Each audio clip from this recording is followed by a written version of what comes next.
हे दोस्तों, आज आप मेरे साथ एक इंटरेस्टिंग सा गेम खेलने वाले हो। बट गेम सोच के इसे हल्के में मत लेना। अगर आप इस गेम को सीरियसली समझोगे, ध्यान दोगे, तो ये गेम आपके माइंडसेट को टोटली शिफ्ट कर सकता है। और ट्रस्ट मी, ये एक माइंडसेट शिफ्ट आपकी पूरी लाइफ बदलने का पावर रखता है। बिकॉज पर्सनली इस चीज़ ने मेरी लाइफ कंप्लीटली बदल दी है। क्या है वो चीज़? किससे रिलेटेड होने वाला है गेम? वेल, वो होने वाला है पावर ऑफ स्टोरी से रिलेटेड। क्या आपने कभी सोचा है कि क्यों हम लोगों को सालों साल पुराने जो दादाजी ने या फिर टीचर्स ने या फिर किसी ने तो बचपन में कहानियां सुना दी थी, वो आज भी हमें याद रहती है। बट वहीं दूसरी तरफ एग्जाम से एक दिन पहले भी जो आंसर्स, जो टेक्निकल लेसन हम सीखते हैं, रट्टा मारते हैं, वो दूसरे दिन ही कई बार हम भूल जाते हैं। और याद रहती भी है तो कुछ दिन बाद याद नहीं रहती, जबकि स्टोरीज सालों साल याद रह जाती है। अब मैं ये सब कर रहा ही क्यों? बिकॉज रिसेंटली आपने नोटिस किया होगा, सीकेन पे आजकल मैं डॉक्टर बुक के कैरेक्टर के थ्रू स्टोरी टेलिंग करके आप लोगों को लेसन सिखा रहा हूँ। अब मैक्सिमम लोगों को ये चीज़ अच्छी लग रही है, बट कुछ लोग हैं जो लोग बोल रहे हैं कि यार ये स्टोरीज ये सारी बताने की क्या जरूरत है, आप डायरेक्टली लेसन क्यों नहीं बता देते, वीडियो को इतना लंबा क्यों करना। सो अगर आपको भी थोड़ा बहुत ये लगता है कि ऐसा मैं क्यों करता हूँ, तो भी आज के इस वीडियो में आपको उसका आंसर मिल जाएगा। आज आप स्टोरी टेलिंग के पावर को एक्चुअल में एक्सपीरियंस कर पाओगे। और ये करने के लिए हम एक सिंपल सा गेम खेलेंगे। पहले मैं आपके साथ स्टोरी टेलिंग क्यों पावरफुल होती है उससे रिलेटेड 15 रीजन बता दूंगा, एक एक करके गिना दूंगा डायरेक्टली, जैसा कई बार लोग चाहते हैं मैं करूं।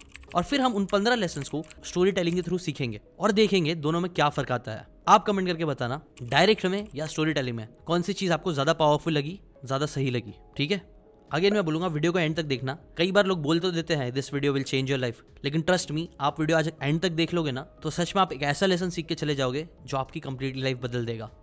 Now let's start.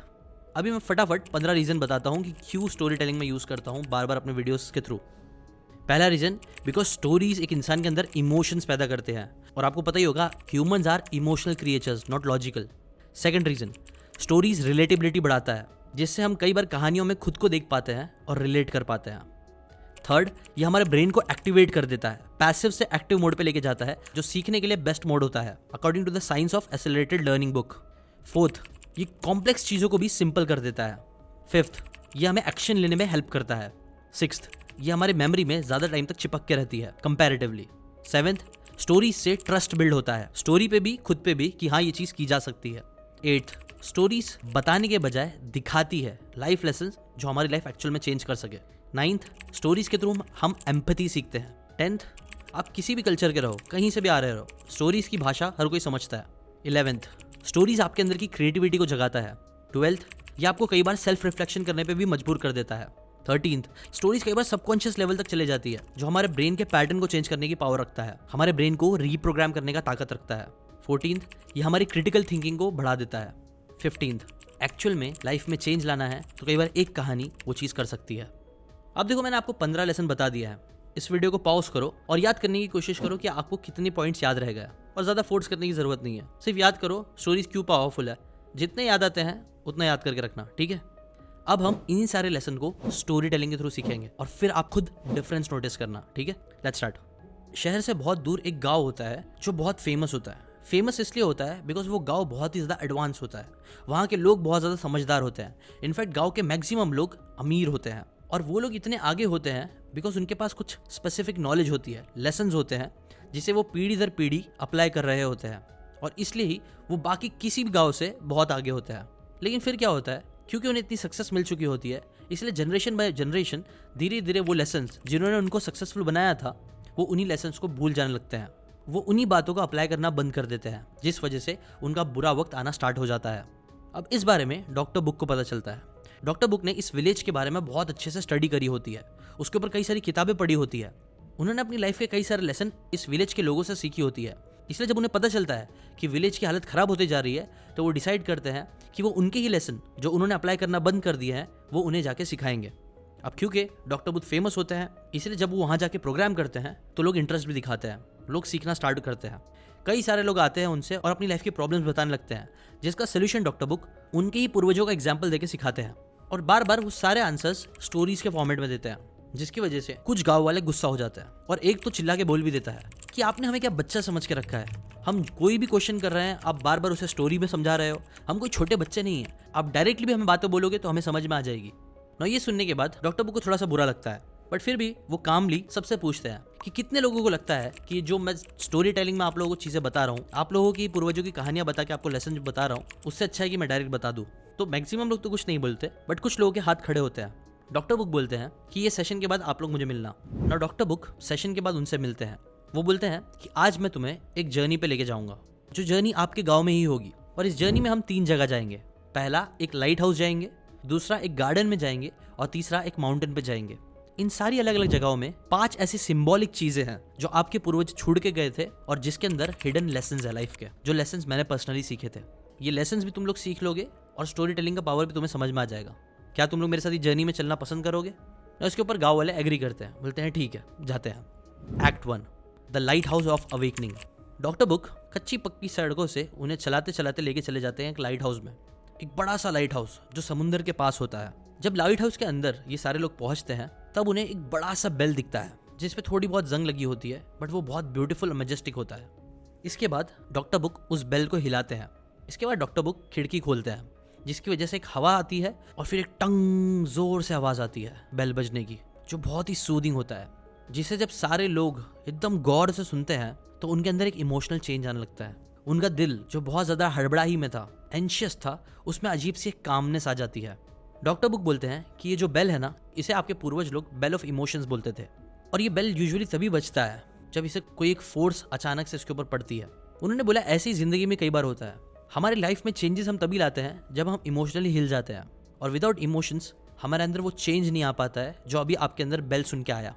इसलिए लेसन 1 याद रखो, स्टोरीज आपके अंदर इमोशन पैदा करती है, जैसे इस बेल ने पैदा किया। इसके बाद थोड़ा सा आगे जाके देखते हैं तो वहाँ एक बहुत बड़ा सा मिरर रखा होता है जिसे बोलते हैं द मिरर ऑफ रिलेटेबिलिटी। वो सारे लोगों को डॉक्टर बुक एक एक करके मिरर में देखने बोलते हैं, और जैसे एक इंसान जाके मिरर में देखता है तो वो नोटिस करता है कि उसके ही जैसा एक इंसान है जो उसकी ही जैसी लाइफ में गलतियां कर रहा है, जैसे कि बहुत ज़्यादा खाना खाना या फिर बहुत ज़्यादा गुस्सा करना। वो आईना एक जादुई आईना जैसा होता है जो लोगों को उनके बारे में ही इनडायरेक्टली दिखा रहा होता है, बट फिर भी लोग रिलेट कर पा रहे होते हैं। डॉक्टर बुक उस पर बताते हैं कि ये जो मिरर है ना, ये आपको अपना चेहरा नहीं दिखा रहा है, ये आपको आपकी सोल दिखा रही है, जो सोल कई बार आपको दूसरों में भी देखने मिलती है। ऐसी जो स्टोरीज भी होती है ना, वो कई बार आपकी नहीं होती है, किसी और की होती है, लेकिन उन कहानियों में आप अपने आप को ढूंढते हो और उस स्टोरी से अच्छे और बुरी लेसन्स आप खुद ब खुद सीख लेते हो। इसलिए लेसन 2 है स्टोरीज क्रिएट रिलेटेबिलिटी, जिसे आपको मिरर से याद रखना है। फिर उसी लाइट हाउस में उन्हें एक मेज सा दिखता है, एक मेज जिसमें बहुत सारे टर्न एंड ट्विस्ट होते हैं। ये सारे लोग आराम से उस मेज से गुजरते हैं। जिसके बाद डॉक्टर बुक बोलते हैं कि हमारा जो दिमाग भी है ना, वो कई बार इस मेज की तरह होता है, और जब हम एक स्टोरी में घुसते हैं तो हमारा ब्रेन उससे एंगेज करता है। यह हमें सोचने में मजबूर कर देता है कि कब क्या चीज़ करना चाहिए, आगे बढ़ना चाहिए, राइट लेना चाहिए, लेफ्ट लेना चाहिए, जो हमारे ब्रेन को एक्टिव कर देता है। और ये मेज ऑफ थॉट भी यही कर रही है, आपके ब्रेन को और आपको एक्टिव कर रही है। सिमिलरली स्टोरीज भी जो होती है ना, वो आपके ब्रेन को एक्टिवेट कर देती है, सोचने में मजबूर करती है। अब मेज का रास्ता डॉक्टर को पता होता है तो वो उन्हें लेके जाता है, और फिर जैसे ही मेज खत्म होता है वहाँ उन्हें एक बड़ा सा कैंडल दिखता है, जैसे बोलते हैं द कैंडल ऑफ सिंप्लिसिटी। सभी गांव वाले नोटिस करते हैं कि जो पूरा लाइट हाउस है उसमें बहुत सारी लाइट आ रही है, वो सारी लाइट बस एक सिंगल कैंडल से आ रही है, जिसका उजाला अलग अलग मिरर से रिफ्लेक्ट होकर पूरे लाइट हाउस में फैल रहा है। उनका मैकेनिज्म कई बार कॉम्प्लेक्स होता है, लेकिन वो पूरा लाइट हाउस सिर्फ एक सिंपल से कैंडल से चल रहा होता है। डॉक्टर बुक उन्हें बताते हैं कि जैसे एक सिंपल सा कैंडल बहुत ही कॉम्प्लेक्स चीज को चला रहा है, वैसे ही कई बार ना स्टोरीज भी जो होती है कॉम्प्लेक्स चीजों को सिंपल तरीके से प्रेजेंट कर देती है। इसके बाद वो जो घर होता है वहाँ पे लाइट जल रही होती है तो गर्म उनको ज्यादा हो रही होती है। कई गाँव वालों को वहाँ पे प्यास लगने लगती है। तभी डॉक्टर बुक लाइट हाउस के एंड में ही एक हैंड पंप रहता है जिससे पानी निकलता है, वो उसकी तरफ इशारा करते हैं और बोलते हैं ये है the hand pump of action. वो बोलते हैं ये भी एक सिंबल है कि आपको मुझे पता है कि इसमें पानी है, बट जब तक हम हैंड पंप खुद से चलाएंगे नहीं, फ्रेश पानी नहीं निकलेगा। स्टोरीज भी कई बार इस पंप की तरह होती है, जो कई बार आपको आपका दिमाग लगाने पर मजबूर करती है, जो डायरेक्टली आपको लेसन नहीं देती है, थोड़ा आपको यहाँ वहाँ टीज करती है, जिससे आपका ब्रेन खुद से आंसर की तरफ जाता है, वो आपको एक्शन लेने के लिए इंस्पायर करता है। ऐसी डॉक्टर बुक ये 5 चीजें बताने के बाद बोलते हैं हमारे सफर का पहला हिस्सा कंप्लीट हो गया, अब हम जाएंगे गार्डन की तरफ। लाइट हाउस से हट के फिर वो चले जाने लगते हैं गार्डन ऑफ रिफ्लेक्शन की तरफ, एक गार्डन जो बहुत ही ब्यूटीफुल होता है। इस गार्डन में भी डॉक्टर बुक बोलते हैं आपको 5 सिंबॉलिक चीजें दिखेगी जो आपको लाइफ लेसन भी बताएगी और स्टोरी क्यों पावरफुल होती है वो भी बताएगी। जैसे ही वो लोग गार्डन में एंटर करते हैं वो देखते हैं वहाँ पे एक बहुत बड़ा सा झाड़ होता है जिसे बोलते हैं द ओक ऑफ मेमोरी। ये जो ओक ट्री होता है ना, उसकी बड़ी बड़ी ब्रांचेस होती है, डीप रूट्स होते हैं, जिस पर डॉक्टर बताते हैं कि ये ट्री जो है ना, ये सेंचुरी से आपके गाँव में टिकी हुई है। ये भी स्टोरीज की तरह बहुत डीपली रूटेड है। कई बार पीढ़ियाँ पर पीढ़ियाँ गुजर जाएगी, बट ये पेड़ वहीं था और वहीं रहेगा आने वाले टाइम तक। ऐसी स्टोरीज भी होती हैं। स्टोरीज मेमोरेबल होती हैं। आपने नोटिस किया होगा कई बार हमारे टाइम पे कई कहानियां चल रही है और हम जब नहीं रहेंगे तो भी सेंचुरीज बाय सेंचुरीज वही कहानियां पास ऑन होते जाती है। मतलब स्टोरीज मेमोरेबल होते हैं और उनकी एज ज़्यादा होती है। इसके बाद पेड़ के बाजू में ही वहाँ से एक रिवर जा रहा होता है जिसमें क्रिस्टल क्लियर पानी दिख रहा होता है। उस पानी में आसमान, झाड़ के रिफ्लेक्शन सब दिख रहे होते हैं। वो पानी इतना क्लियर होता है कि अंदर जो पत्थर होते हैं, कई बार जो मछलियाँ होती है, वो भी साफ साफ दिख रही होती है। जिसकी तरफ इशारा करके डॉक्टर बुक बताते हैं कि ये पानी जो आपको दिख रहा है वो इतना साफ है कि अगर आपको प्यास लगेगी तो आप हाथ डाल के वहाँ से पानी पी लोगे, क्योंकि आपको उस रिवर पर ट्रस्ट है। बहता हुआ पानी आपको प्योर लग रहा है। ऐसी जो स्टोरीज भी होती है ना, वो कई बार इस रिवर की तरह एक ट्रस्ट बिल्ड कर लेती है। और जब ट्रस्ट बिल्ड होता है तो उससे बिलीव बनता है, और जब बिलीव बनता है तो उससे लोग एक्शन लेते हैं, और एक्शन से ही बड़े बड़े काम होते हैं। उसके बाद डॉक्टर बुक एक परछाई की तरफ इशारा करते हैं। ये परछाई और किसी चीज़ की नहीं, उस झाड़ की ही होती है जो एक तरफ जा रही होती है। उसके ऊपर डॉक्टर बोलते हैं कि कई बार जो लाइट होती है ना, वो हमें रास्ता दिखाती है, बट शैडोज पीछे की डेप्थ को दिखाते हैं। स्टोरीज कई बार हमें सिर्फ सीधा सीधा क्या करना है वो नहीं बोलती है, बल्कि वो एग्जाम्पल्स के थ्रू, एक डेप्थ के थ्रू आपके अंडरस्टैंडिंग के साथ खेलती है। सिर्फ बोलने से ज़्यादा स्टोरीज आपको दिखाती है एक अलग पर्सपेक्टिव। और आप देखना, इंसान यूजुअली देखी हुई चीज़ों पे ही ज़्यादा यकीन करता है, ना कि बोली हुई चीज़ें। अगर मैं आपको बोल दूँ कि मेहनत से एक इंसान अमीर बनता है, शायद आप उस चीज़ पे एग्री करोगे। लेकिन अगर मैं आपको एक मेहनती इंसान दिखा दूँ, उसकी कहानियाँ सुना दूँ कि वो कितना मेहनत करता है, और अगर आप उसको देख लो कि कितनी मेहनत करके वो कितना आगे बढ़ा है, जब आप देखोगे तब आपको ज़्यादा यकीन होगा कि हाँ, मेहनत करनी चाहिए। इसके बाद डॉक्टर बुक इशारा करते हैं एक बेंच की तरफ। ट्री का शेडो होता है, वो एक बेंच की तरफ जा रहा होता है, जिसे डॉक्टर बुक बोलते हैं the bench of empathy. Doctor book बताते हैं कि ये जो आपका बेंच है, ये भी कई टाइम से यहीं पे है। यहाँ पे लोग आते हैं, बैठते हैं और एक दूसरे को अपनी कहानियाँ, अपनी लाइफ की चीज़ें बताते हैं। ऐसे ही जब आप कहानियाँ सुनते हो तो बस आप उसे सुनते नहीं हो, आप उसे फील करने लग जाते हो। आप दूसरों के साथ एम्पैथाइज कर पाते हो। ये आपके अंदर की एम्पैथी को बढ़ाता है। Basically it helps you walk in other people's shoe. बिना दूसरे इंसान की लाइफ जिए, आप उनके शू में आके वो क्या फील कर रहे थे, उन्होंने क्या सही किया, क्या गलत किया, ये सारी चीज़ें स्टोरी के थ्रू बिना गलतियाँ करे आप सीख सकते हो। और ये एम्पैथी का पावर होता है जो स्टोरीज देता है। इसके बाद बेंच पे बैठे बैठे ही डॉक्टर बुक आजू बाजू बहुत सारे फ्लावर्स होते हैं, उनकी तरफ इशारा करते हैं और वो बताते हैं कि कैसे अलग अलग फ्लावर्स जो है वो आपके ही गाँव के अलग अलग लोगों ने लगाए हैं, जो अलग अलग कल्चर्स के हैं, अलग अलग रंग के हैं, अलग अलग रूप के हैं, अलग अलग तरह दिखते हैं, लेकिन सभी खुशबू देते हैं। ऐसे ही उन्होंने कहा स्टोरीज भी है ना, हमारे कल्चर को कई बार शेप करता है। हम कई बार अलग अलग कल्चर से आते हैं, बट स्टोरीज हमें सारे कल्चर को एक जगह पे लाने में हेल्प करता है, यूनिटी लाने में हेल्प करता है। और यही थे वो 5 सिंबॉलिक चीज़ें जो इस गार्डन में छुपी हुई है, जो आपको सीखनी चाहिए। इसके बाद वो अपने सफ़र के आखिरी पड़ाव पे जाते हैं, जो होता है the summit of understanding. Garden से निकलने के बाद वो लोग बहुत मेहनत से एक पहाड़ चढ़ते हैं। हवाएं अच्छी होती है, ब्यूटीफुल होती है, पहाड़ से पूरा गाँव दिख रहा होता है, और वहीं पे मेहनत करते करते वो चलते हैं। जैसे ही माउंटेन के ऊपर पहुंचते हैं, उन्हें अगली सिंबॉलिक चीज़ मिलती है, जिसे बोलते हैं द फायर ऑफ इमेजिनेशन। वहाँ पे एक छोटी सी जगह होती है जहाँ आग जल रही होती है। क्योंकि माउंटेन के ऊपर ठंड भी ज़्यादा होती है, इसलिए कई सारे लोग उस आग के पास चले जाते हैं। और जब वो लोग उस आग से अपने हाथ सेक रहे होते हैं, तभी वो नोटिस करते हैं कि उन्हें आग में अलग अलग चीज़ें दिख रही है। किसी को उसमें जानवर दिख रहा है, किसी को उसमें झाड़ दिख रहा है, किसी को फूल पत्ते, किसी को कपड़े, किसी को कोई इंसान। तब डॉक्टर बुक बताते हैं कि जो फायर ऑफ इमेजिनेशन है ना, ये आपके अंदर की क्रिएटिविटी को रिफ्लेक्ट कर रहा है, आपकी इमेजिनेशन को बूस्ट कर रहा है। सिमिलरली जो स्टोरीज भी होती है ना, वो आपके अंदर की क्रिएटिविटी को और आपकी इमेजिनेशन को बूस्ट करती है। आपने नोटिस किया होगा, जब भी कोई इंसान कहानी आपको बोलता है तो आप कई बार अपने दिमाग में उसकी इमेजिनेशन करने लगते हो। इससे क्रिएटिविटी बूस्ट होती है। और आज के टाइम पे one of the best skill जो आप सीख सकते हो वो है क्रिएटिविटी, जो कई बार स्टोरीज आपके अंदर इग्नाइट करती है। इसके बाद डॉक्टर बुक वहाँ पर अगेन एक पानी का पुल होता है छोटा सा, जिसके पास डॉक्टर बुक उन्हें लेके जाते हैं और अपने आप को देखने बोलते हैं। अब वो जो पानी होता है ना, वो एकदम मिरर की तरह दिख रहा होता है। जब भी लोग जाके उसके अंदर देखने की कोशिश करते हैं तो वो अपने आप को ही उस पानी में देखते हैं। तब डॉक्टर बुक बोलते हैं, इसे बोलते हैं द पुल ऑफ रिफ्लेक्शन। इस पुल की तरह ही जो कहानियाँ भी होती है ना, वो कई बार आपको दिखाती है कि आप कौन हो। जब आप स्टोरीज के साथ एंगेज करते हो तो आपकी लाइफ को रिफ्लेक्ट करती है, जिससे आप सेल्फ रिफ्लेक्शन कर पाते हो कि हाँ यार, ये जैसी जिंदगी जी रहा है वैसे तो मैं भी जी रहा हूँ। और फिर आप रिफ्लेक्ट करके कई बार अपनी लाइफ में चेंज लेके आते हो।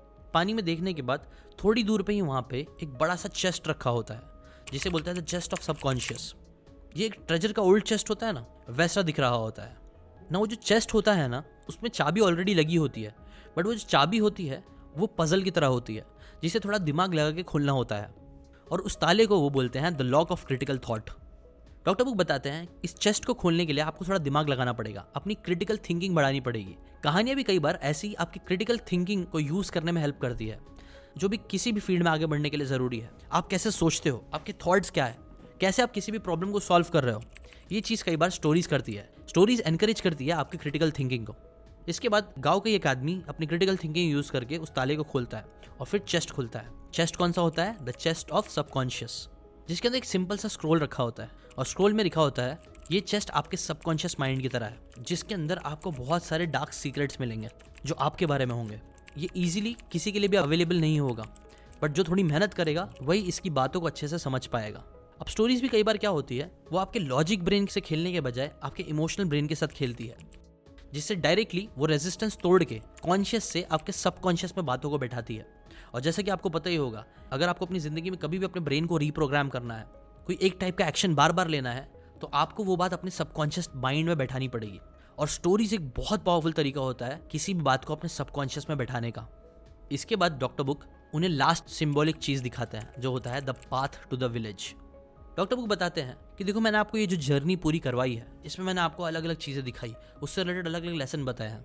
अब ये सारे लेसन सीखने के बाद मैं आप सबसे पूछना चाहूँगा, क्या आप जैसे पहले इंसान थे वैसे ही अभी भी हो, या आपके अंदर कुछ चेंज आया है?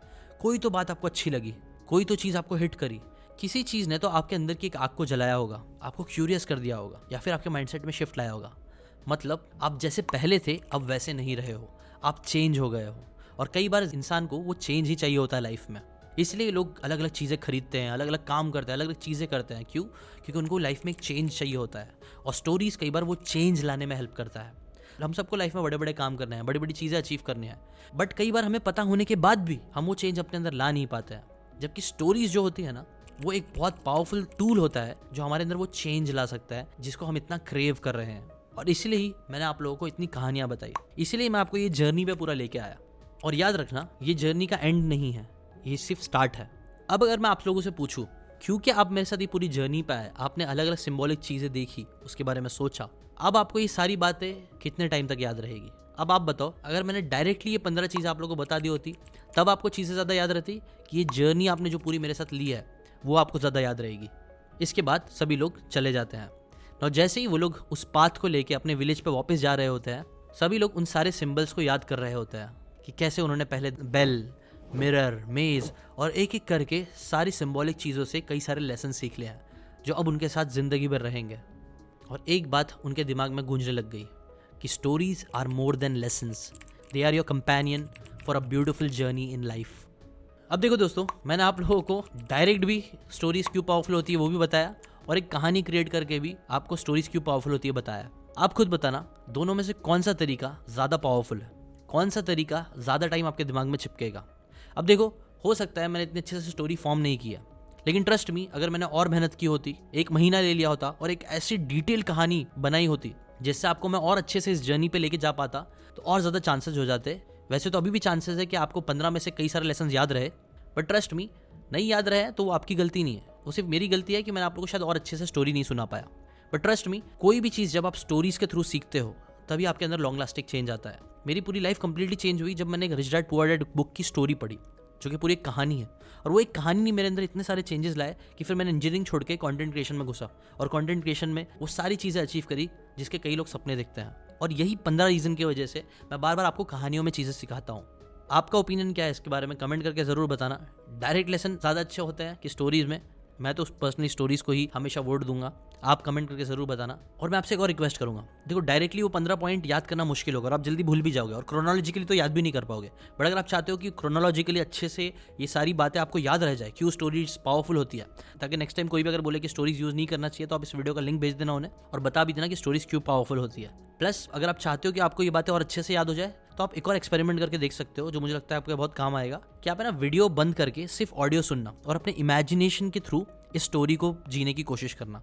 उससे ये स्टोरी और पावरफुल हो जाएगी। ठीक है, तो ये भी एक बार करके ज़रूर देख लेना, फिर तो बहुत कम चांस है कि आप ज़िंदगी भर ये स्टोरी कभी भूलोगे। ठीक है, प्लस अगर आप कंटेंट क्रिएशन, स्टोरी टेलिंग, ये सारी चीज़ें अगर मुझसे सीखने में इंटरेस्ट रखते हो तो मैं एक मास्टर क्लास करने वाला हूँ। अगर आप उसमें इंटरेस्ट रखते हो तो उसकी लिंक मैंने डिस्क्रिप्शन में दी है। Free of cost master class है ये, वो आप जाके ज़रूर ज्वाइन करना। लाइव आके मैं आप लोगों को कंटेंट क्रिएशन के बारे में कई सारी इंटरेस्टिंग बातें, जिसमें कुछ स्टोरी टेलिंग की बातें भी होगी, वो उधर पे बताऊंगा। अभी के लिए इतना ही। मिलते हैं नेक्स्ट बुक की समरी के साथ, जो आपको एंटरटेन भी करेगी और जो आपकी लाइफ में एक्चुअल चेंजेस भी लाएगी। अभी के लिए इतना ही। मिलते हैं नेक्स्ट वीडियो में। Bye bye.